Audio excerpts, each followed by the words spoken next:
Brandus draugai, broliai, seserys, svečiai, visi šiandien atvykote į šitą vietą. Sveikinu visus ir manau, kad turėsime mes gerą laiką. Ir kaip žinote, kad mes turime tokį praktinį seminarą ir temą konfliktų sprendimai, kaip pyktis protingai, kad nesusipykti.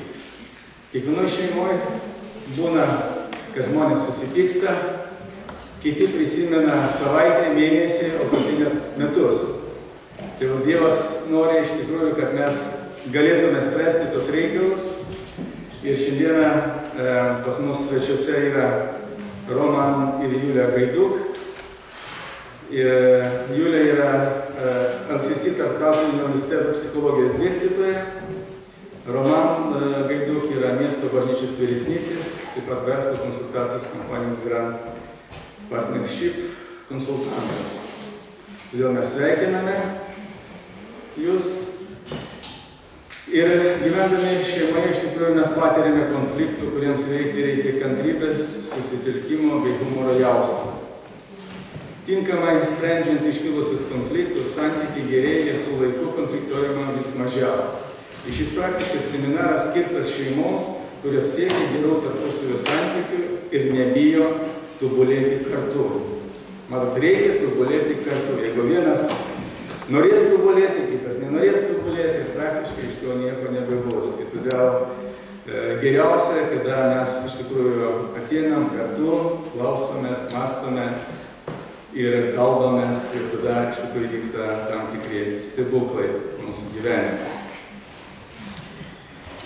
Dabar mes pasimelsime, paprašysime Dievo palaimos, kad Dievo palaimintų šitą mūsų seminarą.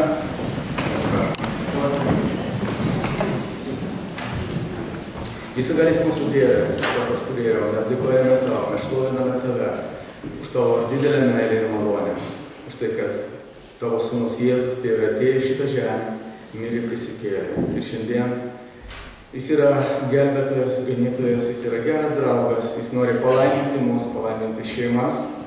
Ir todėl palaimink šitą seminarą, palaimink mūsų dėstytojus, Viešpatie, kurie dalinsis Tavo žodžiu. Ir tai Tavo vardas būna visame pagarbintas, pašlovintas, Tu to vertas, per Tavo Sūnų, Jėzų Kristų, Tėve prašome. Amen. Ir pagiedosime dar vieną giesmę, nes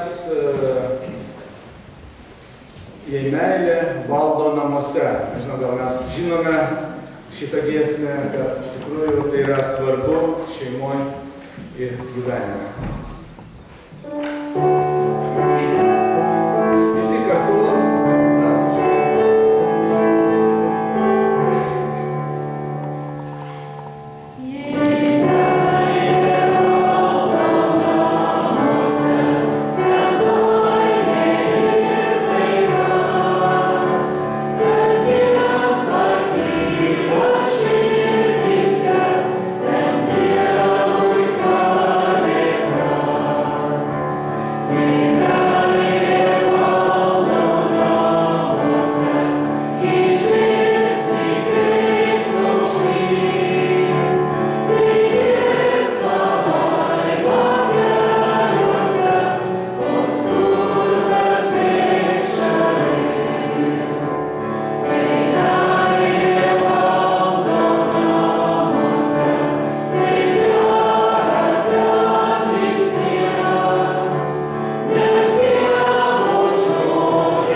Pas mus 5 vaikai, aš jūs matyčiau, to nieko nenustebinsit. Čia pas jūs yra jau ir kitų gražių pavyzdžių. Kaip minėjau, pastorius Vladė, mes taip ar kitaip jau daug metų darbuojame su šeimom, su konfliktais, mes konsultuojam jaunas šeimas, būsimas šeimas prieš vestuvės, mes konsultuojam šeimas, kai jie eina per tam tikrus iššūkius šeimose, be abejo turim tuos visus iššūkius ir pas save šiandien pasistengsim to, ką Dievas mums davė suvokti, išmokti per tą laiką su jumis ir pasidalinti. Tai aš pradėsiu tada ir mes taip pat pakaitom šiandien su jumis ir darbuosimės. Visų pirma, aš paprašysiu jūs skirti gal 1 minutėlę, rasti gal, jūs esate jau porose daug kas matau, gal pasisukite į kitą žmogų ir tiesiog pasidalinkit atsakymais į vieną klausimą. Į kokį klausimą tu norėtum gauti šiandien savo atsakymą? Mes kalbėsime apie konfliktus. Konfliktus šeimose, tarp dviejų žmonių, tarp vyro ir žmonos, tarp vyro ir moters. Taigi šitoje temoje į kokį vieną klausimą, galbūt du, bet gali pradėti nuo vieno, tu norėtum gauti atsakymą.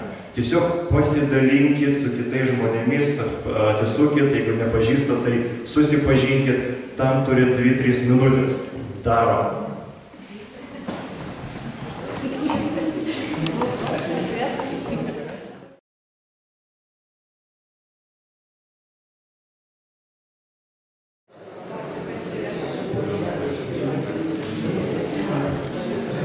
Na gerai, pabandykim. Aš noriu iš karto jūs perspėti. Šiandien nebus tik tai, kad mes jums kažką pasakojam, jūs tik tai klausotės. Mes klausinėsim jūs, mes prašysim jūs kažką pabūt su savim maldoje, kažką galbūt savo užsirašyti tam tikrus dalykus. Jeigu atėjot su sutuoktiniu, tai prašysiu kažką trumpai aptarti su sutuoktiniu. Jeigu turėsit vietoj konfliktą, iš karto mes jį spręsim.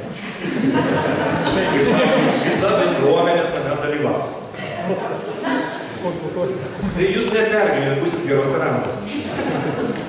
Taigi pabandykim, čia be kažkokios ypatingas tvarkos, laisva tiesiog, kokie klausimai buvo išsakyti? Į ką norim gauti atsakymą? Čia galim viešai kalbėti, nebijoti. Kaip nesusimušti? Kaip nesusimušti? Aišku, perkeltine prasme, bet kaip nesusimušti? Gerai. Kaip nenorėti kitą pakeisti? Kaip atsisakyti norą kitą pakeisti? Na, man vienas vyras sakė, aš savęs tai negaliu pakeisti, kaip žmoną galim pakeisti, patark man. Gerai, gerai, puikus klausimas.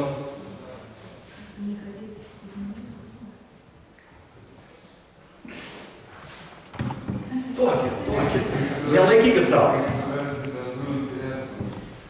Kaip surasti bendrų interesų? Geras klausimas. Tai neuždėskim jiem pozicijų. Jūsų, negirdžiu. Prašau. Praktinis teisingai, kaip teisingai praktikoje reaguoti konfliktų situacijoje? Kaip teisingai praktikoje reaguoti? Praktiškai. Teoriškai mes žinom. Pabandykim praktiškai prie to. Konfliktų židinių vardinimas. Iš kur atsiranda konfliktai? Ne, židiniai. Kokie tie židiniai? Bet sakau, pasakykit taip, kad mano žmona suprastų, ne? Gerai. Iš kur jie kyla, tie židiniai, kaip praktiniai patarimai, ką praktiškai daryti? Tai turbūt teoriškai tai viską visi žinom. Gerai. Šitas flangas, padėkit. Iš akių matau, turit klausimą. Jaučiant, kad jau bus konfliktas, kaip vienam neišsišokti, kad jis nebūtų toks karštas? Turime omeny, kaip to konfliktų... Ramybė. Susivaldymas konflikto metu. Ir kad neeskaluoti, kad to konflikto nepradėtų išsukinėti. Mes apie tai kalbėsim, tie konfliktai, jie labai įdomiai. Jie prasideda nuo tokio menknikio, bet kom baigėsi, tai stebėsi. Kaip prasidėjo nekaltai ir kom baigėsi. Gerai, jeigu baigėsi. Na ir dar vieną klausimėlį tokį. Tai tą pyktį tiesiog nukreipti ne į ardymą, bet į kažkaip atstatymą arba kaip ta energija tiesiog tokia, kur pyktis arba sukelia tą konfliktą. Pykčio energija, arba šitą pyktį, ne? Ką su juo daryti? Į situacijos tvarkymo, o ne į išnagrinėjimą. kaip nukreipti situaciją, kad tai atkurti santykius, o negriauti santykius. Jo, tai tada pykčio nereikia. Aha. Gerai. Aš manau, tų klausimų tikrai yra daug daugiau, negu yra išsakyti, nes čia reikia irgi drąsos turėti. Turbūt jau kažkas sakyk, ne? Ar aš teisingai suprantu, kad nepaisant to, kad čia yra bažnytinė aplinka, mes galime ir pajuokauti ir apie rimtus dalykus kalbėti su šypsena. Nes apie konfliktus tik taip ir galim kalbėti. Nes mes jau rimtai apie juos kalbėti nebegalim tiesiog. Ja? Ir ką mes matom, ne? Mes matom, kad tų klausimų yra aibė ir iš esmės mums reikia praktinių patarimų, ką daryti. Nes tarsi ir tą biblinį požiūrį mes irgi žinom, kad visi turi gyventi taikoje, visi turi susitarti. Bet ką daryti, kad mes nepaisant viso to visiems pykstamės aršiai ir ne visada linkim tam savo mylimajam žmogui ko geriausio tuo momentu. Linkim visko. Tai šiandien ir pagal tai, ką aš matau ir ką mes esam numatę, mes tikrai pasistengsim jokių būdų nemoralizuoti. Tikrai nepretenduojam į tiesą, kad tik tai taip ir ne kitaip. Bet kartu su jumis pabandysim pagvildenti tam tikrus praktinius konfliktų sprendimo aspektus šeimose. Ir ką aš galiu jums pažadėti, kad jūs atėjot į vieną seminarą, išeisit iš labai skirtingų. Kiekvienas pasiimsit tai, ko reikia jum. Tavo situacijai, tavo šeimai, tavo santykiams. Ir galbūt dienos pabaigoje pasidalinsim tai, kas jums strigo. Nes skirtingiem žmonėm bus svarbus labai skirtingi dalykai. Taigi pas mus numatyta kažkiek ir tam tikros teorijos, bet tokios labai praktinės teorijos. Bet bus ir praktinių užduočių. Mano didelis prašymas, jeigu mes duodam jums užduotį, šventai vykdykime. Jeigu neišeis, viskas gerai, bet aš turiu matyti, kad jūs stengiatės. Kažkam gali pasijausti trupučiuką taip iš komforto zonos išėjti. Vėl, nes mes nekalbam apie tam tikrus dalykus, nei su savim, nei su sutuoktiniu. Tai šiandien prašysim jūs pradėti bent su savim apie tai pakalbėti. O jeigu pavyks su savim, tai gal ir su sutuoktiniu. Jeigu ne čia, tai bent namie. Bet tai bus šiandien tik kelio pradžia. Tikrai. Tai, Julija. Pradėsim nuo beveik paskutinio klausimo, iš kur kyla konfliktai. Ne, iš kur. Kodėl žmonės barasi? Kodėl žmonės barasi? Kas vyksta? Nu, jūs turbūt turit patys jau kelis atsakymus, tai gal iš pradžių iš jūsų noriu išgirsti. Kodėl mes vykstame? Labiausiai pykstam, ko negaunam. Kai kažko negaunam. Dėl to, kad skiriamės. Kodėl kad skirtingi mes ir mūsų nuomonės skirtingos. Ne? Bloga nuotaika buvo. Dėl blogos nuotaikas visiškai įmanoma, jo. Nuovargis. Dėl nuovargos. Nuotaika ir nuovargis kartu ir tada vaikštai ir žiūri. Kur prikybti. Ir kaip čia dabar padaryti taip, kad palengvėtų. Nuo to aišku nepalengvė, bet taip atrodo, kad jeigu aš dabar tik tai jį užkabinsiu, tai bus geriau. Tai nuovargio skirtumas, nuovargis, kažkokia nuotaika. Dar.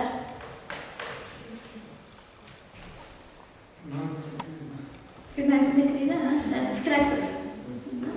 Kai pas mane ateina poros, kurios turi problemų, vienas dalykas, kurį aš dažnai pamatau, yra, kad kai jie barasi ir kai įvyksta konfliktai, jie labai asmeniškai priima. Ir jiems atrodo, kad tas konfliktas sukyla dėl to, kad jis toks blogas, arba dėl to, kad ji tokia bloga. Iš tikrųjų, jūs patys pasakėt, kodėl mes baramės. Dėl to, kad mūsų poreikiai nepatenkinti. Tai nereiškia, kad kažkas iš mūsų blogas. Dėl to, kad mes labai skirtingi. Lytis yra skirtingos, mūsų poreikiai yra skirtingi, mūsų lūkesčiai yra skirtingi. Dėl tų lūkesčių irgi baramės. Kartais mes baramės dėl neteisingų kažkokių požiūrių. Taip vadinam asmeniniu filtru. Na, jeigu tu net, jis dabar sėdė, atsisukęs nugarą, beveik į mane, ir aš galiu supykti. Dėl ko aš supykau? O dabar dar labiau supykau. Dėl ko? Dėl ko? Dėl tikslo, jis tiesiog sėdi, ne? Dėl kažko, tai ką jis padarė, dėl to, kad aš kažkokį turiu savį filtrą, kažkokią nuomonę.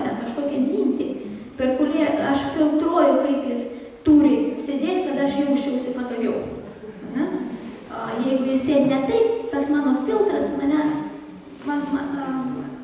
aš supykstu dėl to, kad turi kažkokį nusistatymą neteisingai. Arba, visi vyrai moterų negerbė. Arba visos moteris negerbė vyrų. Jeigu mes tokį turim filtrą, tai bet koks elgesys atrodys kaip nepagarba. Tai va dėl tų, ne tik, ir tada mūsų lūkesčiai ne visą laiką patenkinti, kai mes turim tų filtrų, mes net neleidžiam kitam žmogui patenkinti mūsų poreikiais, nes mes filtruojam viską, ką jie daro. Taigi, nuomonės, skirtumai, filtrai kažkokie nusistatymai, poreikiai nepatenkinti. Kaip lengva pastebėti, kad kažkokie tavo poreikiai yra nepatenkinti. Jeigu pradedi pykti dėl nieko, dėl menkniekio, supranti, kad šiukšlių neišnešė. Čia menkniekis, mažas dalykas, bet jau kažkas turbūt yra, kažkoks poreikis ilgai nebuvo patenkinas ir tu tiesiog tos šiukšlės naudoji tam, kad parodyt savo susierzinimą. Ir šiandien mes kalbėsim vėl apie tai, apie tos nusistatymus, trupučiuką vėliau.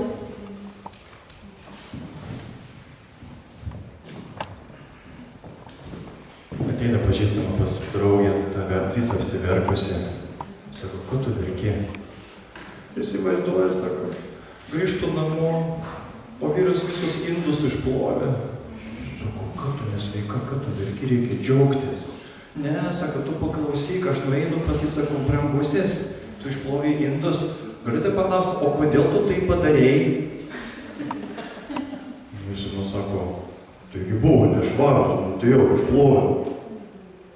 Aš ir apsiverkiau. Sako, tai kas tau ne taip? Aš norėjau, kad jisai sakytų, dėl tavęs brangiai, kad tau lengviau būtų. Čia iš tos istorijos, kad daug konfliktų kilo, pats sugalvojo, pats supykau, vadinasi. Nes mes viską interpretuojam. Ką tu bedarytum, mes niekada nematom vienas kito elgesio, koks jisai yra. Mes jį interpretuojam ir supykstam ant to, kaip mes tai suprantam. Bet apie tai kiek vėliau. Dabar be abejo reikėtų būtinai paliesti turbūt ir biblinį požiūrį į konfliktą. Klausimas jau toksai galbūt banalus. Nebijokit suklysti, nes teisingų atsakymų nėra. Ar Biblija smerkia konfliktą? Liktai ne. Liktai ne. O tai, nežinau, kiek atsimenat, kokius konfliktus atsimenat iš Biblijos? Ten jų pilna yra, tarp kitko. Visa Biblija yra vienas konfliktas. Ištisas. Koks yra pats didžiausias konfliktas aprašytas Biblijoje? Tarp ko? Visiškai teisingai. Pats didžiausias konfliktas, visas raštas apie tai. Tai yra tarp Dievo ir žmonijos. Ir visai žmonijos istorija Dievas bando sutaikyti žmonės su savimi. Net ten yra nuolatinis konfliktas. Čia jau suprantam, kad pats iš savęs konfliktas nėra problema. Kokį dar konfliktą atsimenat? Vienas iš pirmųjų konfliktų, koks buvo? Tarp žmonių. Dar anksčiau buvo. Tėvai. Tėvai jau vaikų konfliktas, bet tėvai. Yra Adomas, Dievas jam davė fantastinę dovaną. Jis galvoja, kad tai iš tiesų buvo pati geriausia dovana. Bet vieną dieną atsimenate, jisai neturėjo ką veikti, per daug ten nesigilino, jinai jam kažką davė valgyti, jis per daug negalvodamas paėmė, suvalgė, ir viskas buvo gerai, lygtai, kol neatėjo Dievas. Jis iššaukė Adomą kartu ir girdim, ką jis atsakė. Kaip Adomas reagavo į konfliktą? Visų pirmas pradėjo teisintis, jau matom pirmo vyro pavyzdys, kaip reikia spręsti konfliktų šeimoje, nieko gero. Jis sako, viešpatė, sako, tu nepyk, bet tu kaltas. Dievas sako, kaip aš kaltas? Moteris, kurią tu man davėjai. Jį kažką ten man paruošė, kažką man davė, o aš čia priko, aš ėmiau valgiau. Tai pirmas sprendimo būdas, kaip reikia bibliškai spręsti konfliktą, apkaltink sutuoktinį.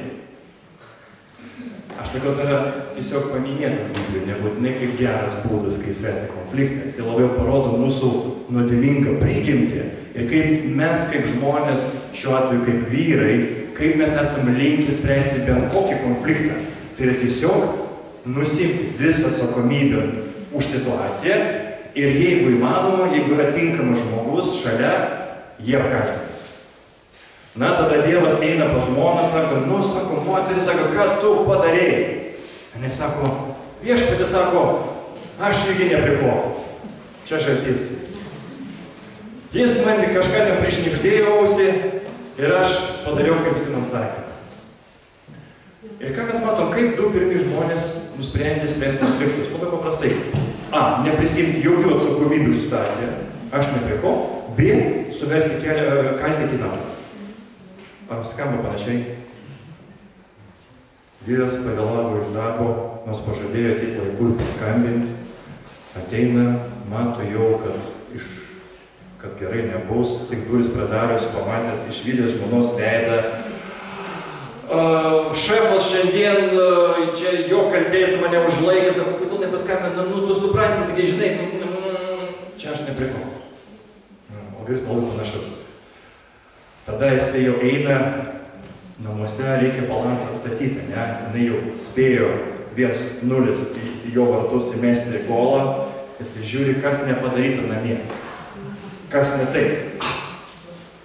Kodėl nesutvarkyti? O ne, bet tugi žinai, pas mus 3 vaikai, nejaugi aš galiu viską spėti, tugi, ko tu kaip įnesti prie manęs? Ką nesako? Irgi, kad yra kažkas. Aš nesakau, kad yra teisinga, neteisinga, aš tik pasakau, kad tas šablonas, tas būdas, kaip mes esame įpratę spręsti konfliktus, jam yra virš 5000 metų. Jūs šiandien nieko naujo savo šeimą kol kas nepadarėte. Pažiūrėkime, galbūt jų vaikus, gal jie, sako, su vaikais viskas gerinai.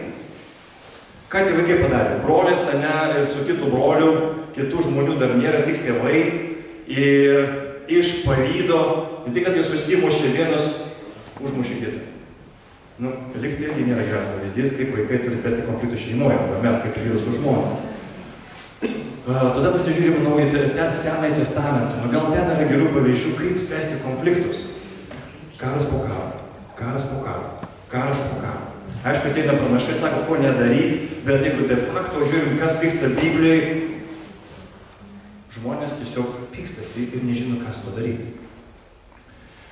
Ir vėliau Dievas turėjo siųsti Jėzų, kaip savo sūnų, kuris bandytų sutaikyti žmonės vieni su kitais, žmoniją su savim. Ir Jėzus mums sako, ką daryti, bet supraskim savo prigimtį. Mes, kokie mes esam širdį. Mes nenorim spręsti konfliktų. Ir jeigu yra mumise noras kažką išspręsti, tai yra šventosios dvasios veikimo vaisius. Ir be Dievo, ir be jo galybės, be jo išminties, be jo malonės, be jo tokios to noro susitaikyti, mes natūraliai labai šauniai mokam pyktis. Ir mes tai paveldėm nuo mūsų protėvių. Ir nuo to mes nepabėgsim. Mes tokie esame. Gerai, pažiūrėkime Naująjį testamentą. Ten turi būti viskas geriau, nes Jėzus mokiniai taigi matė Jėzų gyvą. Tai jie tai tikrai nesipyko. Jėzus žiūri ten kažką, jie sako, skaito mane mokiniai tarpusavy, ką daro? Parasi, pykstasi, sako. Vyras sako, dėl ko pykstamės? Sako, negalima apsispręsti, kuris sėdės tavo iš kairės, tavo iš dešinės. Jis taip, aš su jumis vaikštos, jums aiškinu, sako, vyrai, kas jūsų širdį, sako, tas, kas rūpi, kas iš kairės, kas iš dešinės, aktualūs dalykai. Jis aiškina, kaip turi būti kitaip. Ir tada matom Paulius, kuris parašęs, turbūt didžiąją dalį Naujojo testamento. Ir mes žinom, kad Paulius yra žmogus, kuris tikrai, ar galim sakyti, kad jis žinojo šventą raštą, jis žinojo Senąjį testamentą, jis žinojo Naująjį testamentą, nežinojo, jis į pusę parašė, turbūt žinojo. Bet dar buvo Barnabas. Mes sakom, tai buvo švelnus vyras, labai vyras pilnas meilės. Ir tai Paulius su Barnabu ką darė? Susipyko dėl ko? Dėl Morkaus. Dėl vieno žmogaus nuomonės įskyrė, ką su juo daryti. Barnabas sako, atleiskim jam. Jis pasitaisys, jaunas vyras, tai mus paliko kelioniai, išsigandęs buvo, bet aš tikiu į jį. Paulius sako, ne. Nu kaip šeimoje būna, ne? Žmonės sako, nu gal dar biškį pabandom, ne. Nu brangužės, nu gal jau pasės, ne. Ir kas su jais atsitiko, jie net nebegalėjo keliauti kartu.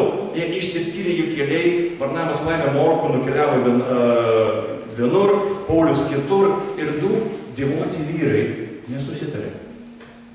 Reiškia, tai nėra taip paprasta. Tai nėra taip paprasta, mūsų širdį mums lengviau nesusitarti, negu susitarti. Ir jeigu mes šeimoje susitarsim, tai yra tik tai mūsų ypatingų pastangų dėka.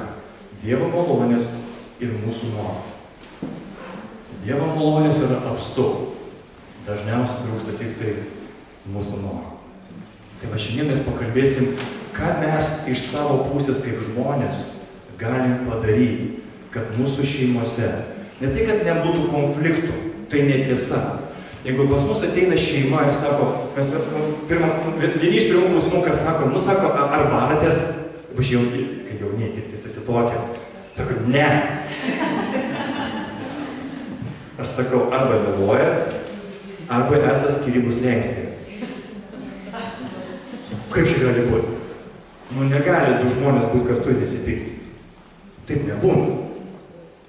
Ką jūs darot su to konfliktais klausimas? Tai jeigu šiandien mes paklausim, ar Biblija smerkia konfliktą? Ne. Bet ką Dievas smerkia, tai yra tam tikrus būdus, kaip mes juos sprendžiam. Ir būtent todėl apie būdus spręsti konfliktus mes šiandien su jumis ir kalbėsim. Būdus. Kaip juos taip spręsti, kad buvo sakyti nesusipykti. Taigi psichologai, o tai nėra blogas žodis, teologai studijuoja Dievo žodį, psichologai studijuoja žmogų, Dievo kūrinį, bandydami suprasti, kaip jis veikia ne tik dvasiškai, bet ir psichiškai. Mes esame daugialypiai, kaip asmenybės. Tai jie studijavo labai daug metų žmogų, bandydami atsakyti ypač šeimas. Kas nulėmė vienoje šeimoje ir kitoje, ar šita šeima išliks? Nes turbūt jų nepaslaptis, kiek Lietuvoje yra skyrybų statistika, ar žinot?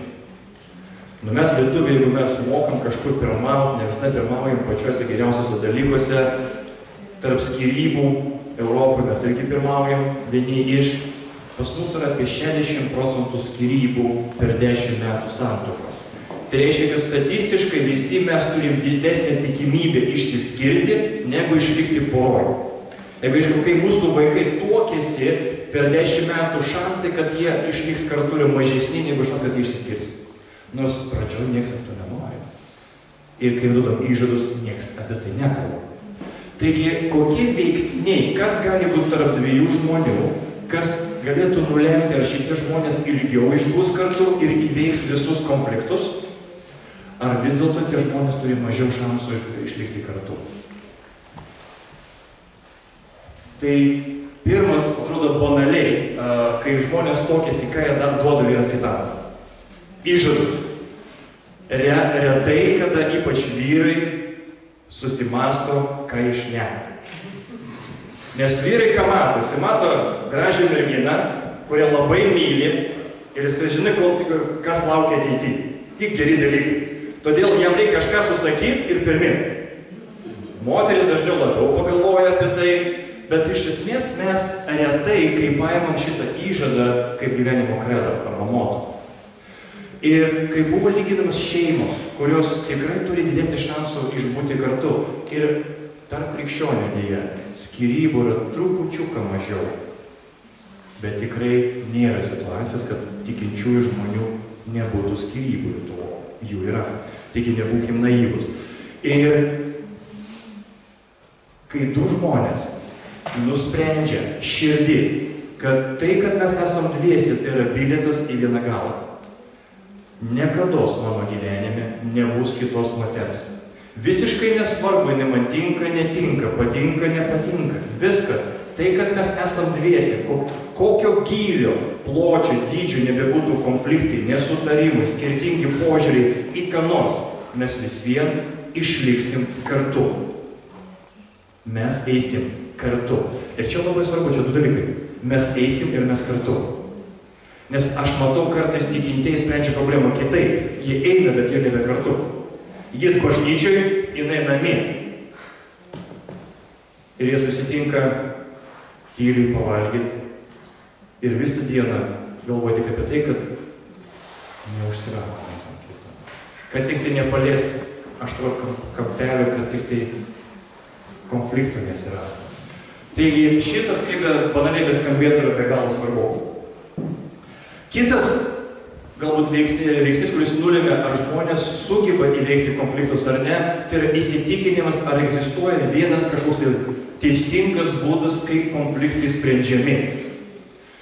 Tas galbūt labiau paplitę tarp krikščionių net. Mes kažkodėl tikim, kad yra vienas biblinis būdas, kaip reikia spręsti konfliktus. Ir jisai pas mane. Aiškiai, tu brangioji arba brangusis, tavo požiūris kažkuo netoks ir tau reikia tikrai įtaisyti. Nėra vieno biblinio būdo, kaip spręsti visus konfliktus. Konfliktų sprendimo būdų yra daugybė. Ir Biblija duoda mums principus, bet algoritmų, kaip tai daryti, neduoda. Svarbu noras išspręsti visus konfliktus. Atsimsime testamente, šitas galbūt kaip lietuviškai, kad saulė nebetikėtų tau pipikną, kaip skamba lietuviškai teisingai.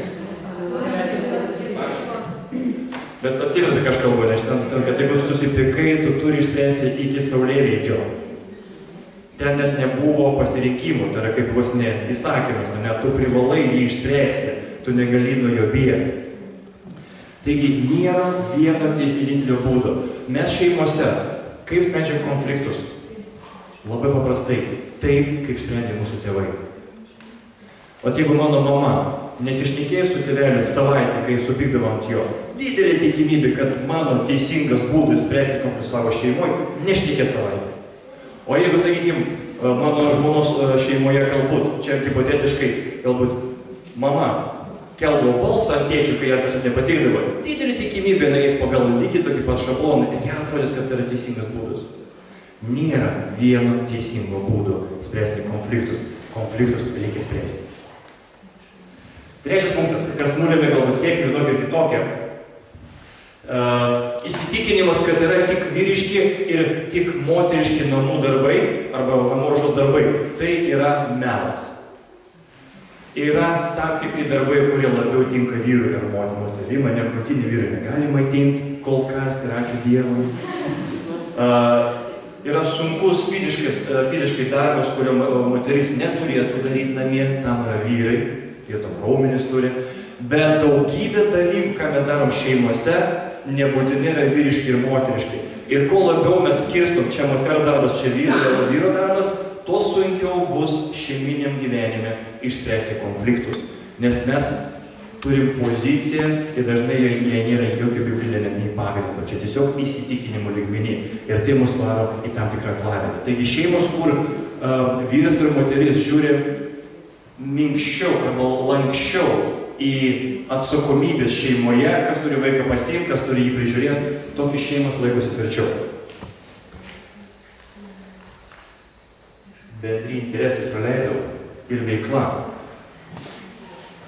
Šeimos, kurios turi vyras ir moteris ir žmona, jeigu jūs turit bendrų interesų už kasdienį rūpesčių ribų, jums patinka vaikščioti miškeliu, jums patinka futbolas, jums patinka paplaukiot. Jeigu yra dalykai, kurie jums abudu patinka, abiem patinka ir jūs tai darot, tai leidžia jums sukaupti tą teigiamų emocijų rezervuarą už kasdieninės rutinos ribų.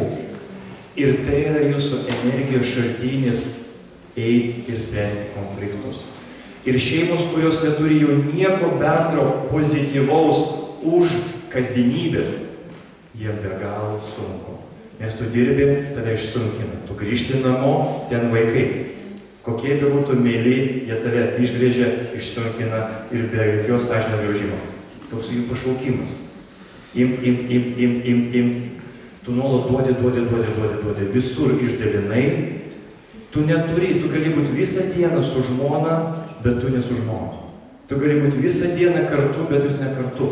Nes jūs nei pasišnekat apie vieną kitą gyvenimą, jūs tik tai sprendžiat problemas kartu.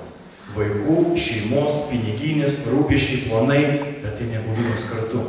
Ir tada ateina laikas, kai mums reikia spręsti konfliktus, o mes nebeturim jokio rezervuaro to pozityvaus bendravimo, iš ko pasiimti energijos, vėl eiti kažką tartis. Ir todėl mes pasirinkam kiekvienas eiti savo keliu. Jisai į futbolą, jinai į masažus arba į vonią. Nieko blogo nėra, bet turi būti kažkas bendro, pozityvaus, be visų to rūpesčių. Ir aš nežinau, kiek mes kartais pasikalbam su Julė, poros, kurios ateina spręsti rimtus šeiminius konfliktus, jeigu jie neturi to papildomo šaltinio pozityvių emocijų, kurios ateina iš bendrų interesų ir poreikių, tada labai sunku eiti ir save investuoti tą santykį, nes iš kažkur reikia imtis tos energijos. Ir paskutinis bendri tikslai ir vertybės, turbūt ne veltui Biblija sako, galbūt kitais žodžiais, jeigu tu esi žmogus tikintis, lai tavo vyras žmona irgi būtų tikintis. Kodėl? Tai yra viena giliausių vertybių. Jeigu sutuoktinių vertybės sutampa, yra daug lengviau spręsti konfliktus. Jeigu vertybės skiriasi, jeigu požiūris skiriasi, tikslai skiriasi, jis nori karjeros, jinai nori šeimos. Jis nori pripažinimo bažnyčioj, o jinai nori ramybės. Jinai nori savanoriauti, o jisai nori, kad žmona būtų namie. Kai tikslai skiriasi, labai sunku tada eiti spręsti konfliktus. Tai šitie dalykai, su jais nieko nereikia daryti, bet tiesiog galbūt kaip pradžiai trupučiuką save patestuoti, kaip mūsų šeimoje. Ką mes jau turim, ko neturim, nes tai yra veiksniai, kurie nulėmė, kaip tau seksis. Tau seksis lengviau, jeigu tu visą tai turi. Jeigu tu kažko neturi, tau gali sektis sunkiau. Ir apie tai galim tiesiog tarpusai kažkada pakalbėti, nebūtinai šiandien. Taigi, o dabar galbūt tokia linksmesnė dalis. Turbūt jau nepaslaptis, kad kai mes pykstamės kiekvieną kartą tuo pačiu būdu. Ta prasme, kaip tu elgiesi konfliktai šiandien, jeigu aš pažiūrėsiu tave po 5 metų arba į tave prieš 5 metus, bus labai panaši dinamika. Ir ką mes to pastebėjome, kad žmonės elgiasi konfliktai, arba galbūt, sakykime, yra 4 ne visai sveiki arba teisingi elgesio būdai, kurie mums yra labai natūralūs. Pabandykim pirmą, paleiskim, čia bus įdomus paveiksliukas. Pirmas stilius elgesio konflikte yra raganosio tipas. Tai yra labai agresyvus būdas. Kaip tai atrodo? Atrodo labai paprastai. Matau, kas man nepatinka, iš karto puolu. Ir kur tu buvai? Kur tu buvai sėdėti? Aš tu skambinu 2 sykius, tu nekeli ragelio. Kodėl tu man nekeli ragelio? Kodėl tu tyli? Kiek tu gali tylėti? Tu kada nors pasakysi nors gerą žodį man? Ar tu mane vėl išviesi? Vėl tyli, Tyli! Į ką tu gali tylėti? Aš atsiprašau.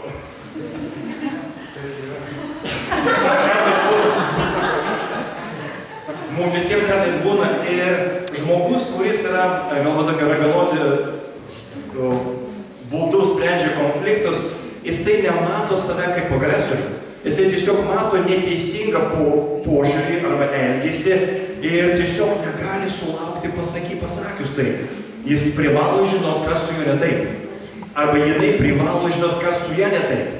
Tai yra garbės reikalas išsakyti čia ir dabar. Ir kuo daugiau pasakysiu tiesos, tuo geriau. Kartais mes dar tai įvelkim į tokį biblinį.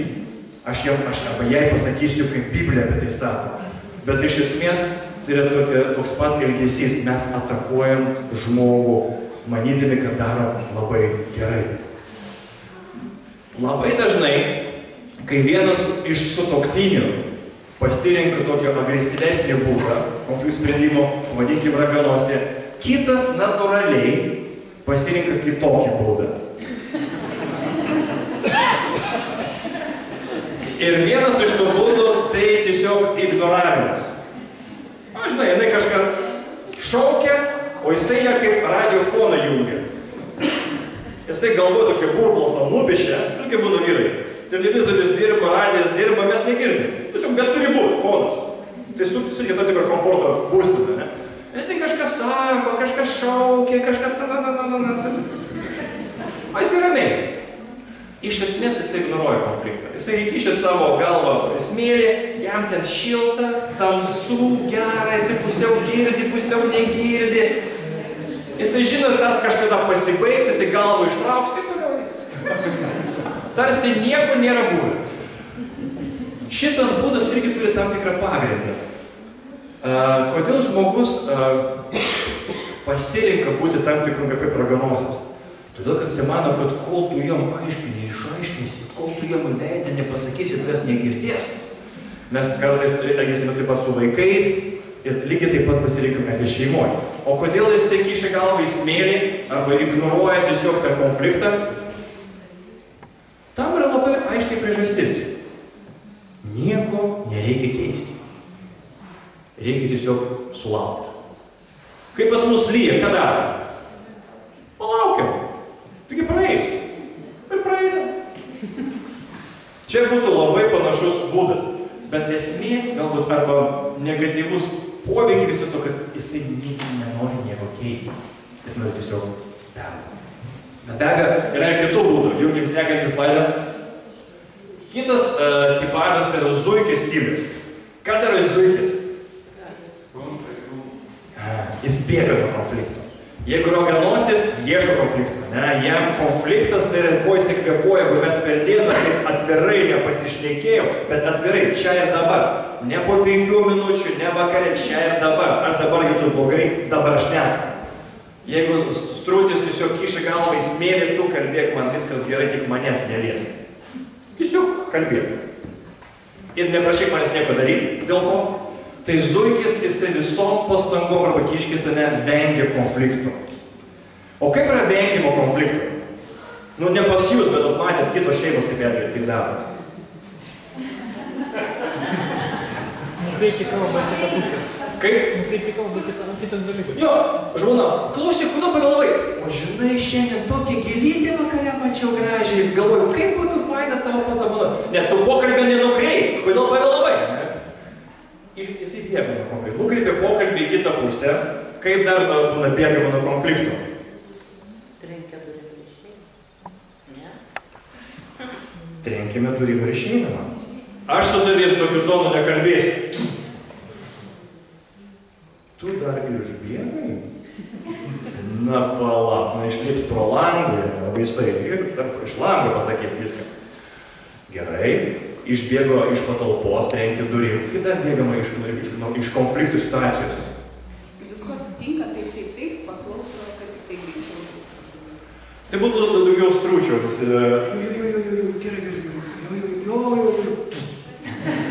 Čia būtų stručias stilius, labiau, paprastai. Fonas eina, su visko sutinku, bet nieko nedarysiu į vietą. Yra, pavyzdžiui, tiesiog nenoras net pradėti kalbėti temą, kuri gali potencialiai sukelti konfliktą. Arba jisai pradeda, arba jinai pradeda daryti viską, ko kitas žmogus likti gali norėti, bet jisai pas to nenori.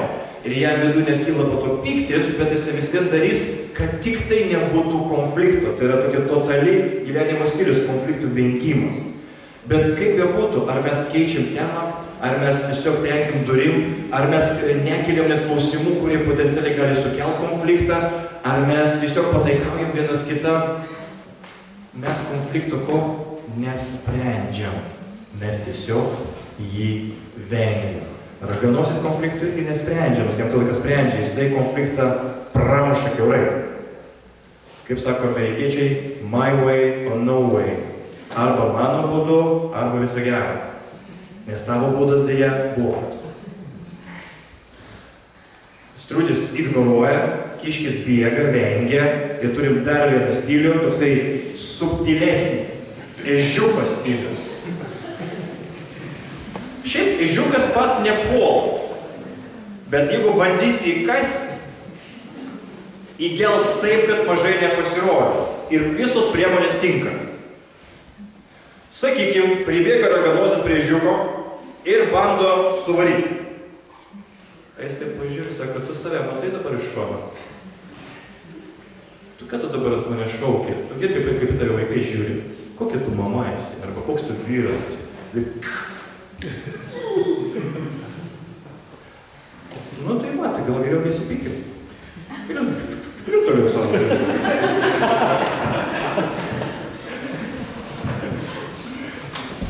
Aš į konfliktą nelysiu, bet tu gink Dieve, ką nors blogai prieš mane pasakai. Gausi, kaip sakoma, papolnai programą. Kame bėda su šitu stiliu? Todėl, kad konfliktų mes irgi nesprendžiam.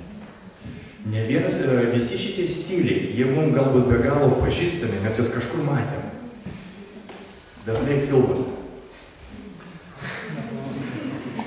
Bet jų yra viena bėda. Jie mums patinka, vieni iš jų labiau mums tokie artimi, kiti mažiau, bet ne vienas iš jų nesprendžia konflikto.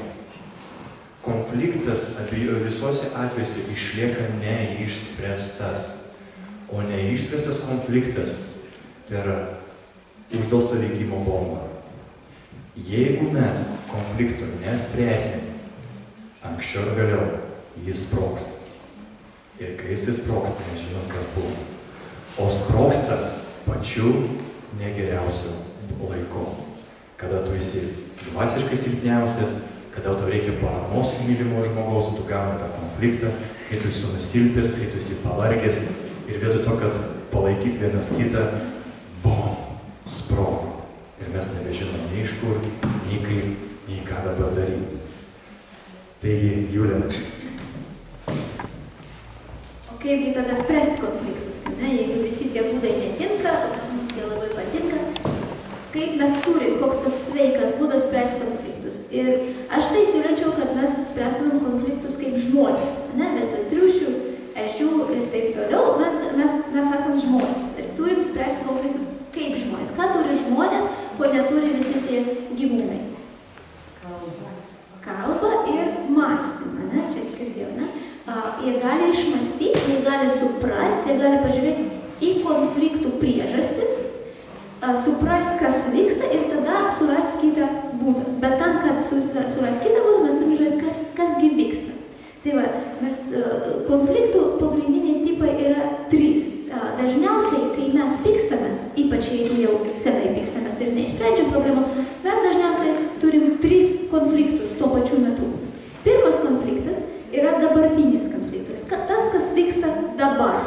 Tai, kas vyksta dabar. Tu vėlai grįžai iš darbo. Pasakėjai, kad grįžai 6, grįžai 8. Čia būtų baisu. Bet tu grįžai. Taip išėjo. Ir mes dabar pykstamės dėl to, kad grįžai vėliau ir turbūt ne kas. Ar dar kažkas.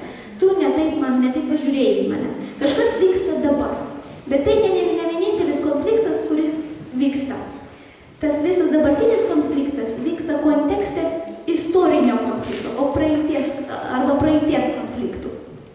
Tai istorinės konfliktas tai yra dalykai, kurie vyko su mumis anksčiau. Kodėl aš supykau, kad tu, pavyzdžiui, grįžai dabar vėliau, šią dieną grįžai vėliau negu dažniausiai? Todėl, kad turbūt aš supykau, aš visą laiką dėl to pyksiu, bet todėl, kad dar tu ir anksčiau grįždavai vėliau ir buvo problemų. Ir mes turėjom ir jau kalbėjom apie tai. Arba kodėl jis pasako vaikui, nedaryk, o aš to nežinojau ir leidau daryti. Jis supyksta, dabartinis konfliktas. Bet kodėl jis supyksta stipriau negu galėtų? Dėl to, kad mes jau tokių turėjom ir anksčiau irgi tai buvo. Istorinis konfliktas. Tai įvyko. Ir dar trečias konfliktas, kuris dažniausiai įsivelia, yra problemas iš mūsų pirmos šeimos. Jos problemos ir jo problemas. Nes mes gyvenam šeimose, visi užaugom daugumą žmonių šeimose, jeigu ne šeimoje, tai vis tiek kažkokioj grupėje žmonių. Ir ten irgi buvo konfliktų.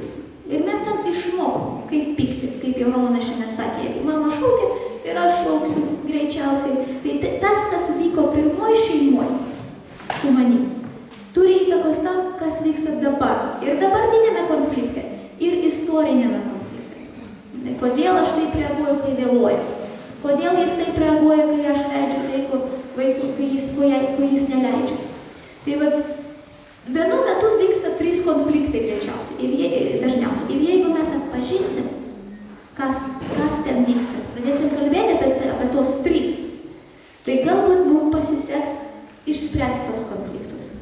Dažnai, kai mes to nesuprantam, kad vyksta dabar 3 konfliktai, tu dabar greičiausiai taip stipriai pyksti ne tik ant manęs, o dar ant manęs vakar, ant manęs prieš metus, arba ant savo mamos, ar savo tečio.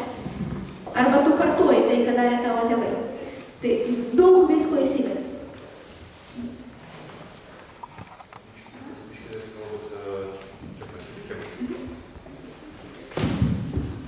Ar galim kažką panalizuoti trupučiuką kartu? Nu, įsivaizduokit tokią situaciją, ne? Vyras visus metus nebuvo žvejyboje. Čia sunku. Šiaip tai mėgėjai mėgsta žvejoti, viskas, bet dėl šeimos, čia kai vaikų buvo šventės, po to buvo ten kažkas žmonai gimtadienis, po to dar buvo, tai dėl šeimos reikalų ir savo atsidavimo šeimai tikrai negalėjai išvykti jau metus į žvejybą ir pagaliau susitarė su draugais, ten nuvažiavo prie Nemuno. Ir gražus rytas, kokie 7 rytų, važiavo 5. Bet atvažiavo. Na, jisai taip įmetė ir žiūri plūdinę. Ir jam kišenį. Kas čia dabar 7 rytų? Kaip pradės? Žmona skambina. Biškai įsitempė, bet dar nieko. Gal namie kas nors atsitiko. Alio? Ką darai? Tai žvejojau. Ar pagavai ką nors? Tai dar ne. Kas atsitiko? Tai gal jeigu nieko vis tiek nėra, gal namo grįši. Ko tu mane nuolat kontroliuoji? Klausyk, Aš vieną kartą išvažiavau pažvejoti ir tu mane vėl prigaudai kaip kažkokį žuvelį net prie upės. Klausyk, aš jau nebūčiau ėmęs to telefono. Ko tu man skambini? Aš vieną kartą. O tu man gali nors biškį laisvės duoti, Tu man gali nors kiek leist su vyrais pabūti, kai aš visus metus buvau namie, kiek tu gali mane kontroliuoti? Nebegaliu šnekėti. Kas čia įvyko? Kas čia įvyko? Klausimas toksai pirmas būtų. Koks yra dabartinis konfliktas? Koks yra realus konfliktas? Problema, žuvies nepagavo.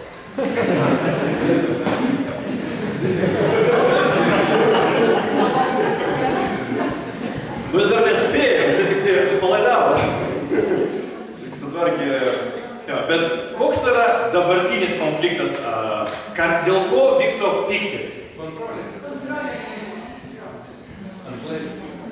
Lygtai, iš to, ką mes išgirdom, apie ką šneka tas vyras, o jisai jau šaukė per visą Nemuną.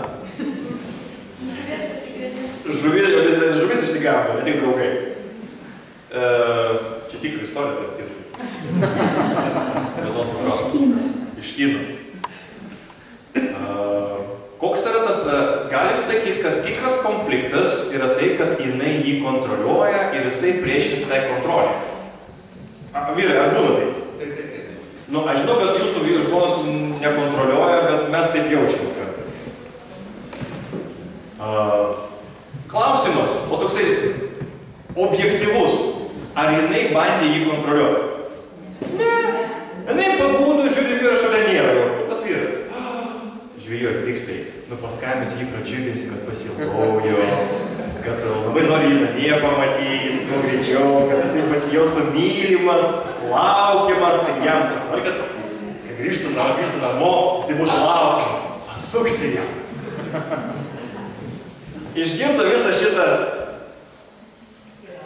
tiradą ir padėtą ragelį. Ką daro moteris ragelį? Jinai perskambina. Bet apie tai kaip vėliau. Jinai būtinai perskambins. Bet mes galim sakyti, kad dabartinis konfliktas jo dar nėra realiai. Konflikto dabartinių nėra. Kai jinai perskambins antrą kartą, jau bus dabartinis konfliktas. Nuo ko jinai pradės pokalbį? Pirma frazė bus. Ką bet yra realiai? Konfliktas jau bus dėl ko? Ką tu šauki? Ir ką tu meti ragelį? Čia jau yra dabartinis. Jis ką tik įvyko. Aš šaukiau ir aš nuvežiau. Bet čia jau yra pasiekmė. Dabartinė net nebuvo pirmam konfliktui. Dabar vyras irgi nelabai supranta, kas įvyko. Tu taip išsigandė, žiūri telefoną, žinai, tu suskambės. Pagalvokim giliau. Ar galėjo būti istorijos konfliktas? Ir šitas įvykis, jis pats iš savęs yra visiškai nekaltas, bet galbūt, jeigu mes pamatytumėm eilę prieš istorijų tam tikrų jų santykių, kas galėjo vykti, ir tai galėjo būti kaip dar vienas taškas. Žinai, kaip būna, kad vaikai turėtų tokius paveiksliukus. Pradarai dar daug taškų ir nesimato vaizdo. Bet tau reikia sujungti taškus ir kai pradeda jungti jau paskutinį, tada vaizdas paaiškės. Ir galbūt šitas skambutis tai buvo taškas kažkokiam paveiksle. Jisai papildė tą paveikslą. Ir paveikslas buvo bent vyro galvoj. Nes jam tas taškas buvo labai ryškus, paskutinis. Nors pats iš savęs visiškai natūralus. Žmona paskambina vyrui paklausti, kaip tau sekasi. Tau viskas gerai, galvoji namo. Nes aš pasiilgau. Nekaltai, nieko nėra. Nei jinai jį ten vardais įvardė, nei jinai apkaltino ko nors. Nieko. Koks galėjo būti istorinis konfliktas? Tiesiog paspėliau.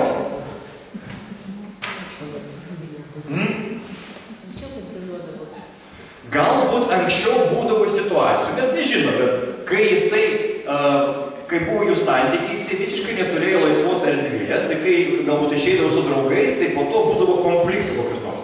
Ir jisai pasijausdavo kontroliuojamas. Galėjo būti? Galėjo būti. Arba, kai jisai klausdavo galbūt, ar galiu su draugais nueiti į žvejybą ir sakydavo, nu vėl tu žvejybą, tu nesirūpini šeimą, tu manęs nemyli, tai galėjo būti N scenarijų, bet greičiausiai kažkas buvo istoriškai. Ir žiūrėkit, istoriškai buvo galbūt ir pateisinta, kas ten vyko tikrai buvo konfliktai. O čia jų net nėra. Bet dėl to, kad dabartis susijungia su praeities konfliktais, kurie buvo greičiausiai neišspręsti. Jie buvo, kaip aš sakau, užcementuoti. Žinot, kaip vyrai, kurie dažniau vyrai sprendžia konfliktus. Pas mus vyras yra labai įdomus algoritmus. Jeigu aš pamiršau, reiškia jo nebėra. Ir aš atleidau. O kai mes atsiminam už visus paskutinius 7 metus. Iš karto. Urvų.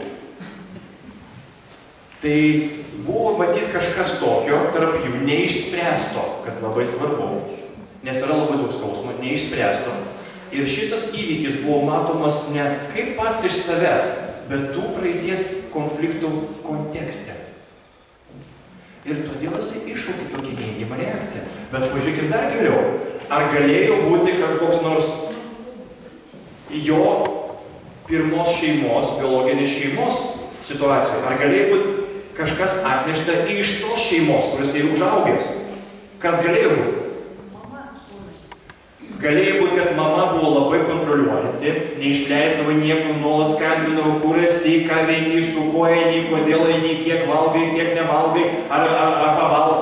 Tiesiog kiekvienas žingsnis buvo kontroliuojamas ir jisai jau tiesiog jam jau tą kontrolę jo va čia va. Ir paskutinį, ką jis nori matyti, kad jo mylimoji yra antra mama. Nes jisai jau tam turėjo 20 metų, todėl iš namų pabėgo. Galėjo būti, ir jam galėjo susijungti tą situaciją su tai, kas vyko prieš tai 15 metų, kiek jis atsimena, būdamas savo. Galėjo būti kitaip, teisingai. Galbūt mama kontroliuodavo ne jį, bet jo tėtį. Ir tėtis nuolat gaudavo pylos. Nu, kaip tas vaikas suprasdavo savo akis, savo to protų, už ką jis gaudavo, bet kaip tėtis sakydavo, mama, manęs niekur neišleidžia, matai, sūnau, tai geriau nesiraskysime. Nori ramiai gyventi? Niekur neina. Sūnus nesuprato viso gylio tos frazės, bet kažkas jam giliai nuėjo. Ir dabar jis stovi ant upės kranto 7 ryto ir rėkia į ragelį, lygioj vietoj. Ir pats nesupranta, kas su juo vyksta. Nes jis supranta, kad žmona nieko nepasakė, bet jam žiūri pikta. Ir jisai mato raganą mano gale. Nors jinai paskambino, norėdama išreikšti meilę ir rūpestį. Keistas dalykas, ne? Bet matom, kad šitoje paprastoje situacijoje, kokie nebebūtų banali, yra 3 konfliktai. Dabartinis, kurį dar nėra, bet jis jau atsirado. nes jisai padėjo ragelį, pakelė balsą. Ir jau antrą kartą, kai jis pradėjo šnekėti. Nu. Kas? Nu. Kodėl ragelį meti? Ir kodėl šauki ant manęs? Ir išvis šiandien šeštadienį, šiandien turėtų būti su šeima, o išvažiavai žvejoti.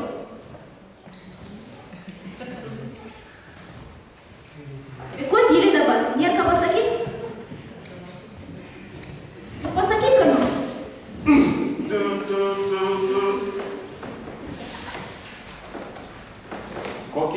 Kokį stilių jisai pasirinko spręsti šitą konfliktą? Jeigu pirmam jisai buvo koks?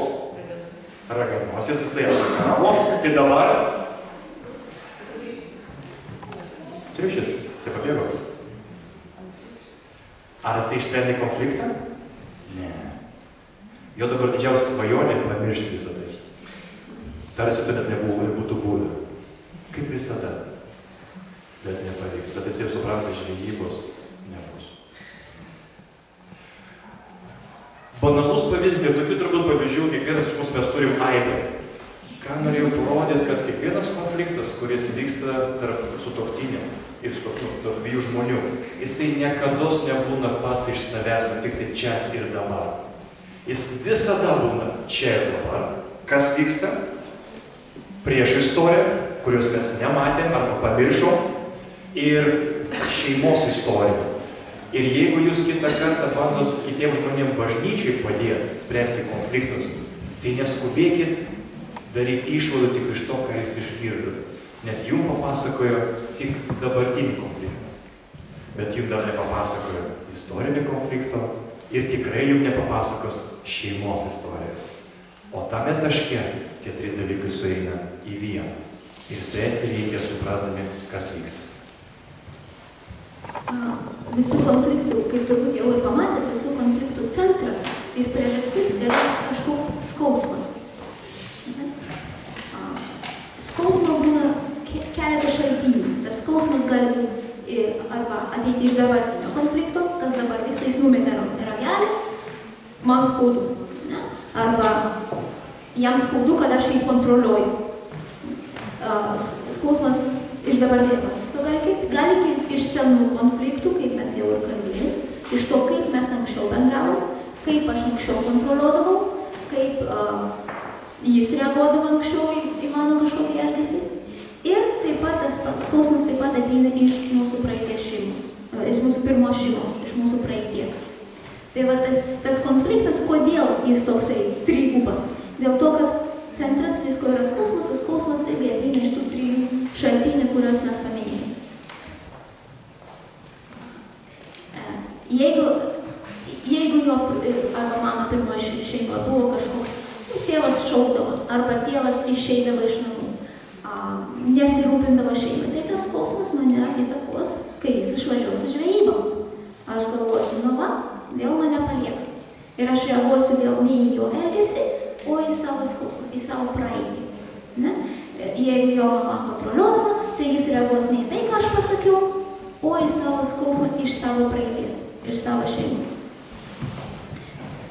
Tai va, kai aš jau sakiau, kad kai ateina poros, jie galvoja, kad šitas žmogus blogas, konfliktai kyla dėl to, kad jį bloga, jis blogas. Iš tikrųjų, konfliktai kyla dėl skausmo, ypač stiprus konfliktai.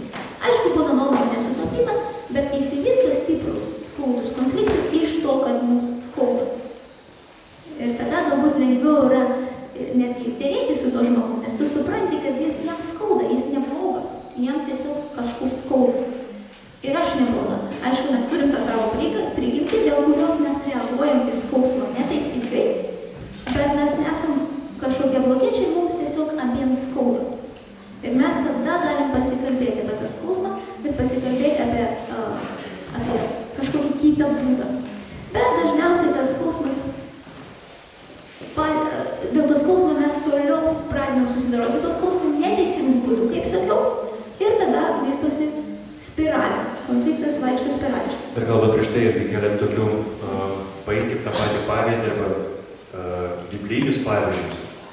Nes Atsiminkime, bet koks konfliktas tarp dviejų žmonių kyla iš skausmo, o skausmas kyla iš suvokimo, kad situacija neteisinga mano atžvilgiu. Kažkas neteisingas arba nesąžiningas mano atžvilgiu. Aš interpretuoju. Paprasta situacija su to vyru. Jinai jam skambina, jisai pradeda šaukti. Jisai nėra durnas, kvailas, piktas, nesusivalęs. Jisai patyrė kažkokį skausmą ir jo šaukimas buvo reakcija į vidinį skausmą.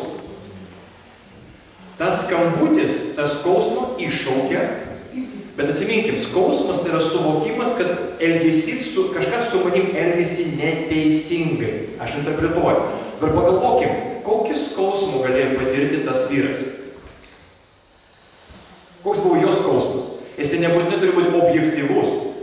Skausmas nebūna objektyvus, tai mano skausmas, koks neobjektyvus, grinai subjektyvus skausmas, bet jisai man ir labai skauda. Tai to vyro koks buvo skausmas, kuris iššaukė tą jo reikimą. Kas sutrukdė žvejoti? Kaip sakot? Kad sutrukdė ilgai laukti žvejybą. Galbūt mažesnis, kad sutrukdė žvejybą, galėjo būti. Vargu ar jisai taip rėktų dėl to, nes jisai jau nesusivaldė. Iškai matys, skausmas buvo labai gilus. Ego?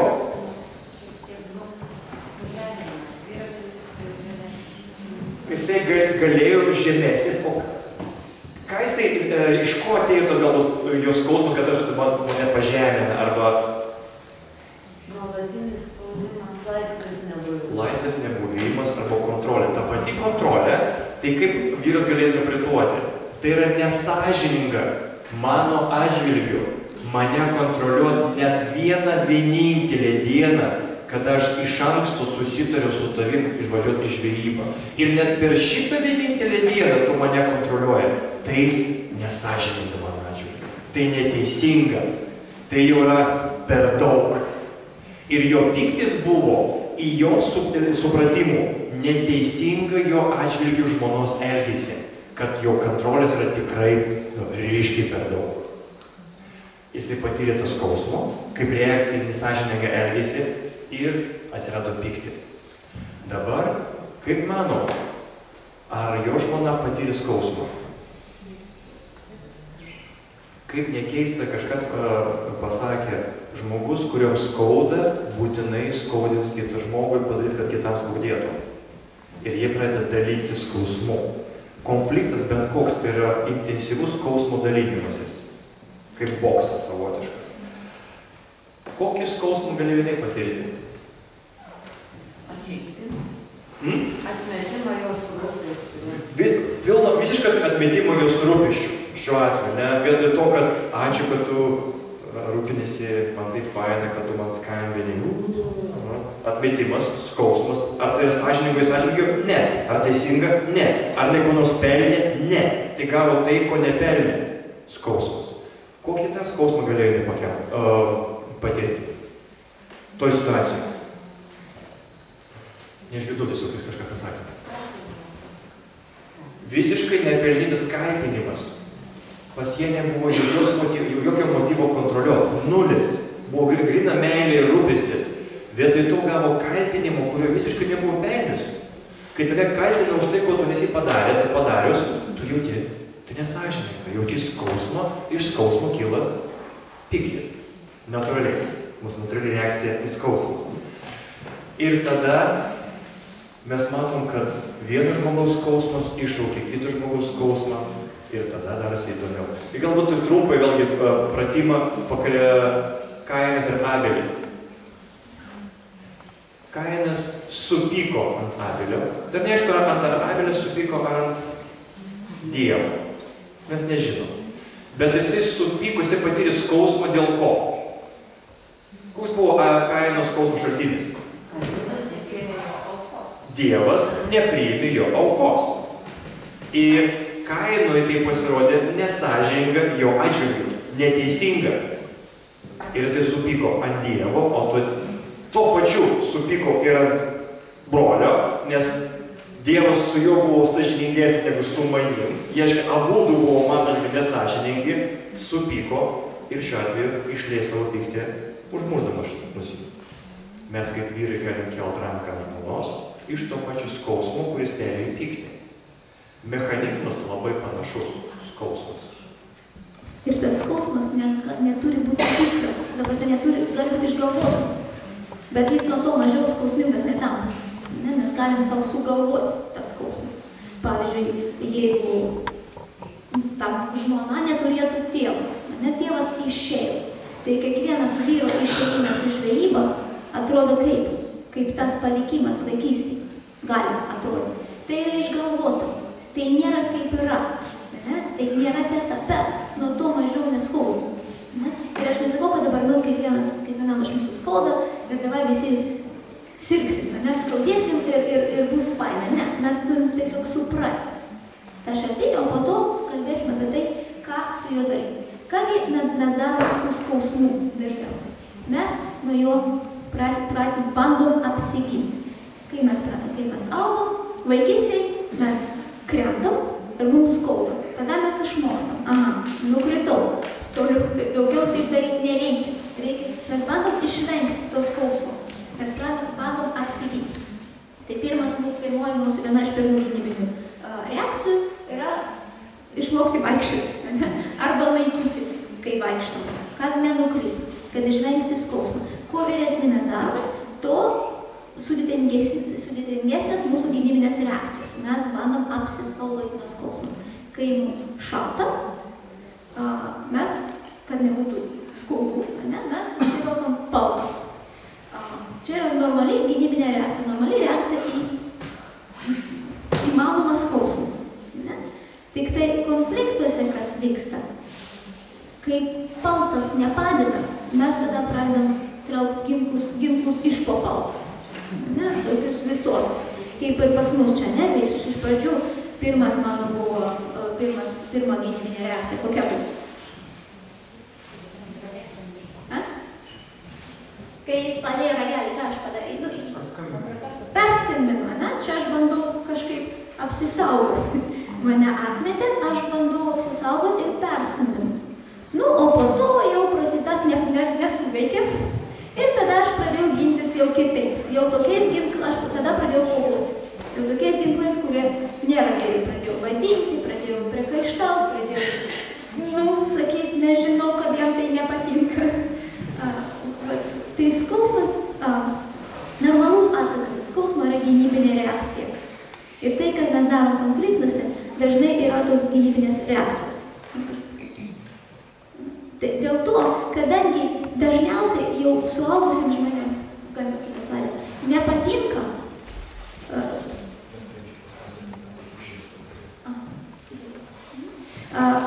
kadangi suaugusiems žmonėms netinka tų paprastų gynybinių reakcijų, jie dažniau ištraukia tokius ginklus ir pradeda tada vienas kitam suteikti daugiau skausmų. Tas, kam skauda, daro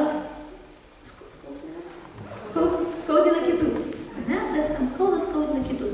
Nes mano to paprastoji gynybinė reakcija nesuveikia, tada aš darau tau skaudžiu. Kad būtų lygiai. Kad būtų sąžininga. Ir tada konfliktas vyksta tokia spiralė. Daugiau. Ir kiekvienas mes turim tos šablonus, jeigu jūs panalizuotumėt savo šeimos konfliktus, savo poros konfliktus, jūs pamatytumėt, kaip viskas eskaluojasi. Psichologai vadina eskalacija. Jis sušaukia, nesušaukia garsiau, jis dar garsiau ir taip eskaluojam. Arba pradeda vienas pabėga, kitas nustoja kalbėtis, jis dar labiau pabėga, dar mažiau bando kalbėtis, tas dar mažiau kalbasi ir taip eskaluojasi konfliktas. Ir Romas turi jums klausimą.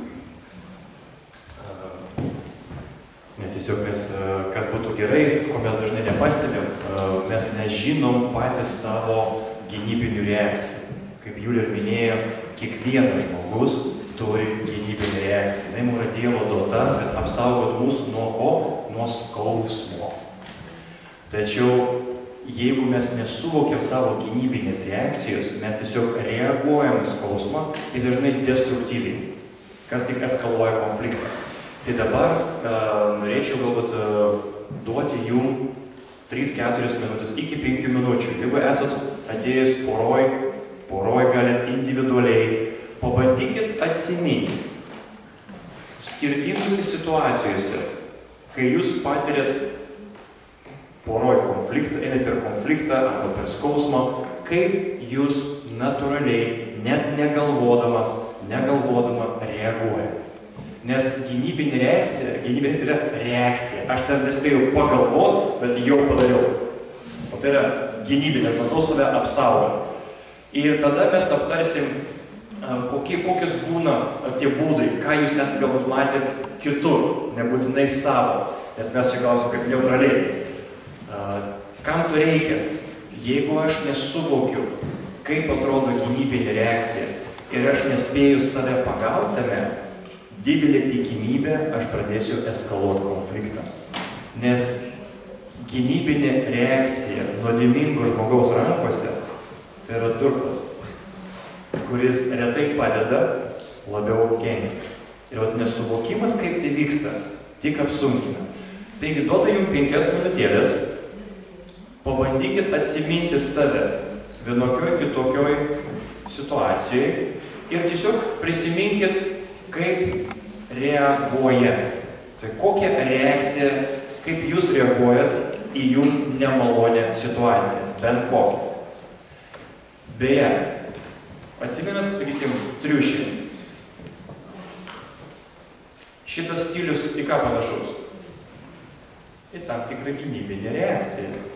Pabėgimas nuo konflikto, tik ta forma būna labai daug, bet tai savotiškai irgi gynybinė reakcija. Net puolimas daug atveju gali būti kaip gynybinė reakcija. Aš nelaukiu, kol mane užpuls, aš puolu pirmas. Tai irgi yra gynybinė reakcija.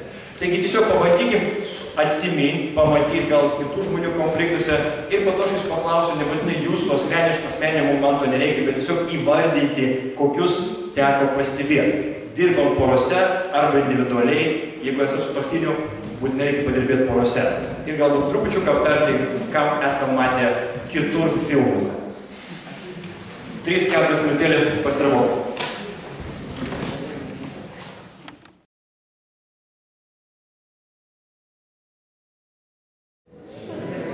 Na kągi, pabandykim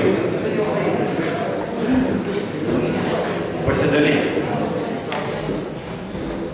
Vėlgi, mes dalinamės tam, kad praturti savo suvokimą, tai kokios būna tos reakcijos ir atpažinti save, tai yra pirmas žingsnis.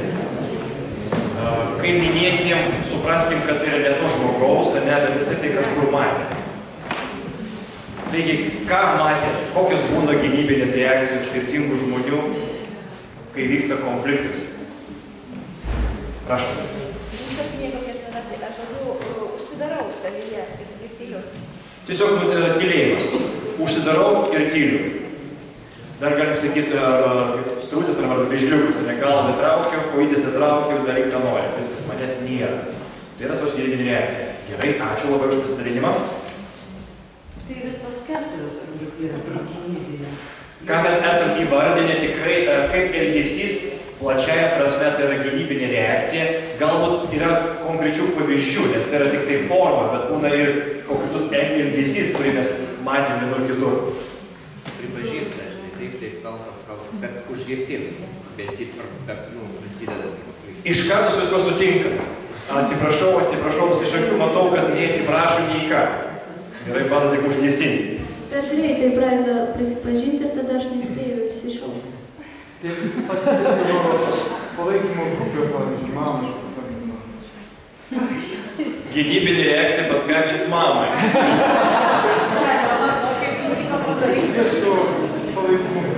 Mama, tu įsivaizduoji, ką esi? Vargšelė tu! Kaip tu gali jį pakęsti? Kur mano akis buvo? Jo, gali būti savotiška gynybinė reakcija, taip. Rasti šalininką. Tai gali būti mama, gali būti draugė, gali būti Facebookas. Rasti šalininką, ne? Gerai. Štai tokį pavadinčiau herojišką reakciją girdėjau. Rusiškai geriau skamba. Как балтийские моряки не обижаются, они мстят. Karštas. Karštas. Irgi yra savotiška gynybinė reakcija. Aš tai dabar suvalgysiu, ką tu man sakai. Ateis, kaip bus ir mano gali išvengti, ne? Už viską bus sumokėta. Gerai.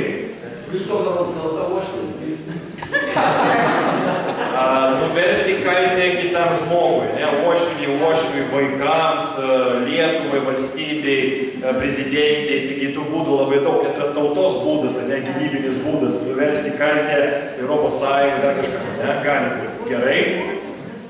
Putinus, ar? Atsiprašau, negirdėjau. Pasimesti šiai, apsverkti? Pasmerkti. Trankyti, bus duris, Daužyti ką nors. O pavyzdžiui, apsiverkti. Čia kas? Vyras. Tai yra gynybinė reakcija. Daryk su manim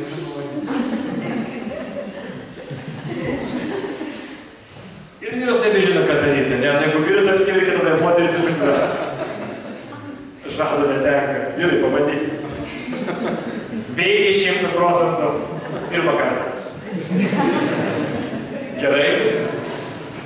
Galima daryti naudingus darbus, pavyzdžiui, kad reikia pečių pakuoti malkų,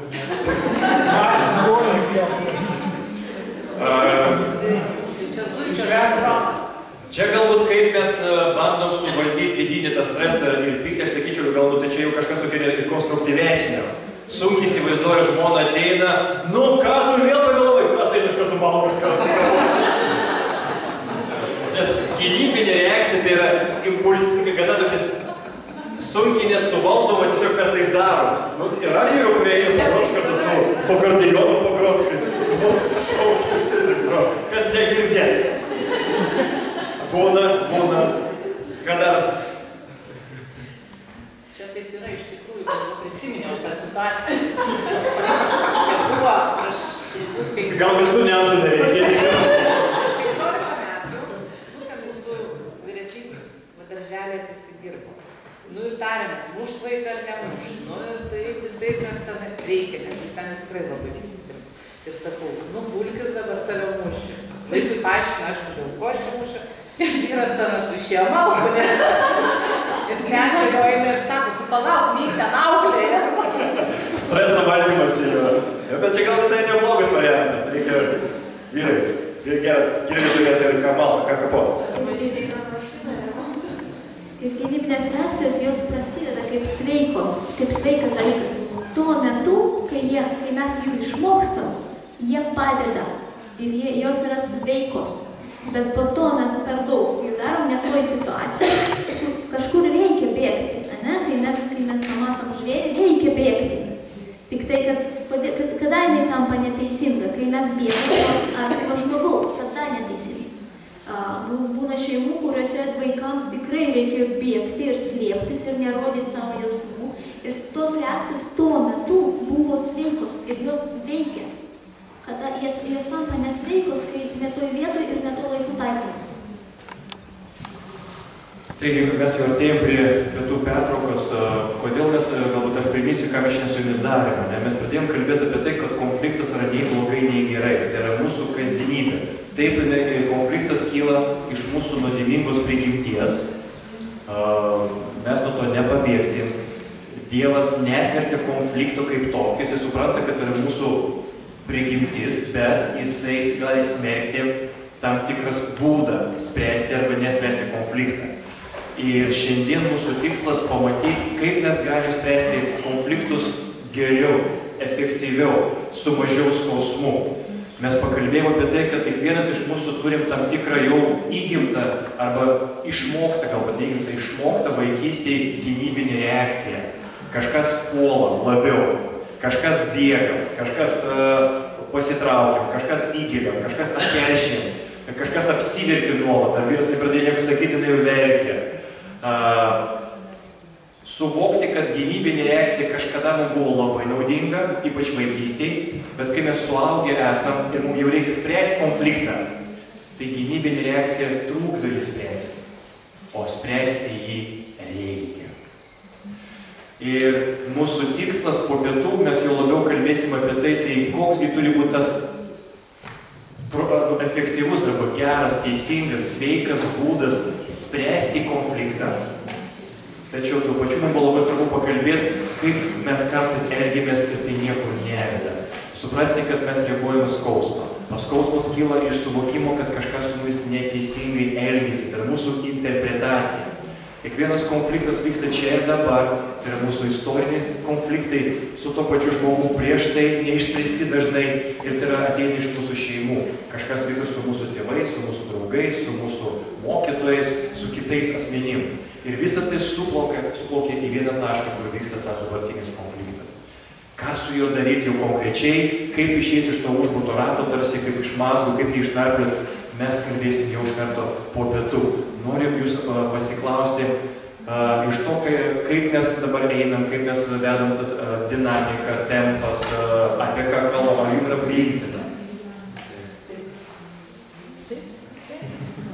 Jeigu būtų viena mintis, o tai va šiandien dabar jau reikia išeiti ir nebegrįžti, bet grįžtumėm namo, turėtų kokią namų maldos grupelę, jūs paklaustų, kur buvai šeštadienį, buvau seminare. Nu, apie ką, apie konfliktą, kaip įdomu, tai pasidalink bent viena mintim, kurią verta atsiminti. Ką sakytum? Viena mintis, kuri tau pasirodė svarbiausia iš pirmo pusdienio. Raganosis. Ta prasme. Taip, aš sakysiu, raganosis. Savo sodė buvot? Ne. Tai kokia esmė to? Ką? Supratau, kad tam tikras būdas nebūtinai gali man būdingas, bet nebūtinai padeda spręsti konfliktą. Gerai? Dar kartą prašau? Nespręsti konflikto tai gali būti tavo gynyba ir nebūtinai tai yra gerai. Dėkui. Kokį dar mintį? Atsiprašau, čia, ką jūs sakėt? Konfliktus spręsti būtina. Tai yra mūsų priemonė. Kaip čia kis klausimas, bet būtina spręsti. Jūsų? Ir kad Dievas nesmerkia konfliktų, bet tik būdą. Jis gali smerkti tik būdą, kaip mes tai darom. Ir jūsų? Konfliktas gali būti istorinis, tai yra iš tėvų. Kad konfliktai ateina ir iš mūsų praeities, tai ne tik čia ir dabar. Bet tiesiog tai reikia suvokti, kad tai nėra tik gal banalu ir paprasta. Ir tai leidžia mums suprasti kitą žmogų. Kažkas pasakė, kai suprantu, lengviau atleisti. Kai visiškai nesuprantu kito žmogaus, kodėl jis taip elgiasi, tada sunkiau atleisti. O atleisti irgi turime, kur tu pabėgsi. Gerai.